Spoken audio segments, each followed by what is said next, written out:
Mga celebrities na nag-react sa habulan sa Senado at pagtakas ni Bato de la Rosa. DJ Chacha.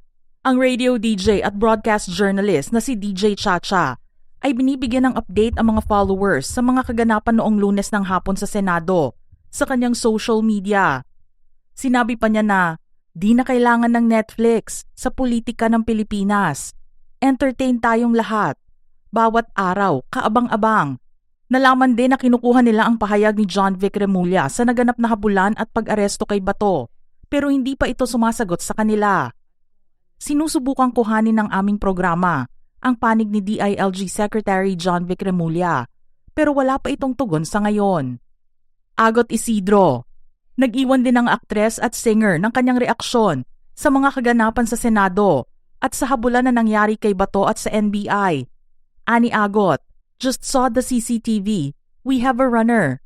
Pero bago niya ito ipinost, nabasa muna ang unang mensahe niya na nagsabing, hulihin niyo na si Bato. Jake Ejercito. Hindi rin napigil ang paglalabas ng reaksyon ng aktor na si Jake Ejercito sa nangyaring pagkakatalisod ni Bato sa hagdan habang nakikipaghabulan sa mga NBI agents. Sa post niya sa social media, napasabi siya ng, Strava reveal naman dyan, Sen. Ang Strava ay isang GPS-based tracking app at social network para sa mga atleta na ginagamit sa pag-record ng pagtakbo, pagbibisikleta, hiking at iba pang aktibidad. Umabot sa 1.5 million ang views ng post na ito sa X. Subalit marami rin ang nanghihingi sa kanya na i-call out din niya ang half-siblings niya na bumoto ng yes para mapalitan si Tito Sen at nag-abstain sa pagboto ng bagong leader sa Senado. Bella Padilla. Very vocal ang aktres sa kanyang mga opinyon at pagbibigay ng saloobin tungkol sa nangyayari sa bansa. Ang maikling post niya na Lunes sa social media ay may kasama palang mga katanungan sa pagpapakita ni Bato sa Senado. May ilang katanungan si Bella sa mga naganap, lalo na sa pagsagot ng mambabatas sa isang reporter ng pasigaw at galit. Aniya, number 1, who gave that man the right to shout at a woman? Calmly asking him questions that are valid. Senator, bakit ka andito? Yes, we'd like to know. Ikaw na nga nagsabi na sumisweldo ka. So nasaan ka recently? Sumusweldo kang hindi ka pumapasok? Okay ba yun? Number 2, why so hysterical? Calm down. Did you come to work today to finally do some good work today, sir? Number 3, is there no citation for being gone for so long? I was in the ER the other day, but I still rushed to work immediately after. And I'm not even important. Aren't senators important? Don't their decisions affect millions of lives? So their wages being high is justified. But if they don't come to work, what happens? Bea Binene. Ang aktres na si Bea Binene naman ay hindi napigil sa paglalabas niya ng kanyang saloobin sa nangyaring habulan sa Senado sa pagitan ni Senator Bato at ng NBI. Sa kanyang social media post, nasabi niyang, oh my, God bless the Philippines. May mga followers ang nakisimpatya sa kanya, pero may ilan din ang nagalit dahil magkaiba sila ng political views. Julian San Jose.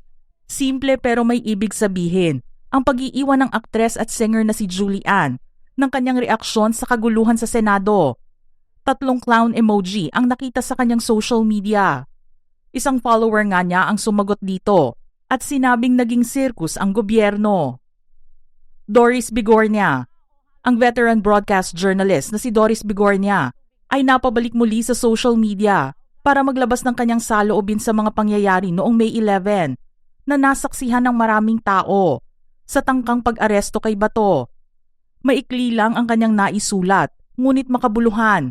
Mababasa ang paglagay nito ng Pilipinas sa post na sinamahan niya ng crying-faced emoji. Linda Humilla Abalos. Ang veteran broadcast journalist at digital news executive na si Linda Humilla ay hindi rin nakatiis na hindi magbigay ng kanyang reaksyon sa nangyari sa Senado noong Lunes. Isinama rin niya ang isang reposted post ng mga nagrarally sa labas ng Senado na nagsabing Free General Bato. Ito naman ang naging sagot ni Linda. Free Bato, ayaw niya naman lumabas dahil takot maaresto. Teddy Casino. Ang activist, writer at journalist na miyembro ng Bayan Muna ay nagpost ng kanyang pahayag tungkol sa kaguluhan sa Senado noong Lunes ng hapon. Aniya sa social media, mas exciting pala sa Senate. Dagdag pa niya, Sara, litisin. Bato, arestuhin. That's the tweet. Good night. At bago naman matapos ang kanyang gabi, nag-iwan din siya ng mensahe sa senador. Ang dinidemand mong due process at pagrespeto sa iyong mga karapatan ay ang siya mismong ipinagkait mo sa mga biktima ng bogus na drug war ninyo ni Duterte. Dr. Raquel Fortun, ang forensic pathologist na si Dr. Raquel Fortun, ay nagbigay din ng kanyang saloobin tungkol sa nangyaring habulan sa loob ng Senado at pagtakas ni Bato sa NBI. Post niya sa kanyang social media, "Why we can't have nice things in the Philippines. That, pathetic." Napaisip din siya kung yung mga kasamang tumakbo ni Bato sa Senate, relatives niya? At biglang napatanong kung, ako kaya pwedeng magtago sa UP? Direk Eric Mati and Ramon Bautista. Natuwa naman ang mga netizens sa nabasa nilang comment mula sa magaling na direktor na si Eric Mati sa kanyang social media na may kinalaman sa pagtakas ni Bato sa mga NBI agents. Napatanong siya kung sino ang naglabas ng CCTV footage nang nangyaring nakakahiyang habulan dahil hindi man lang daw iginalang si Bato.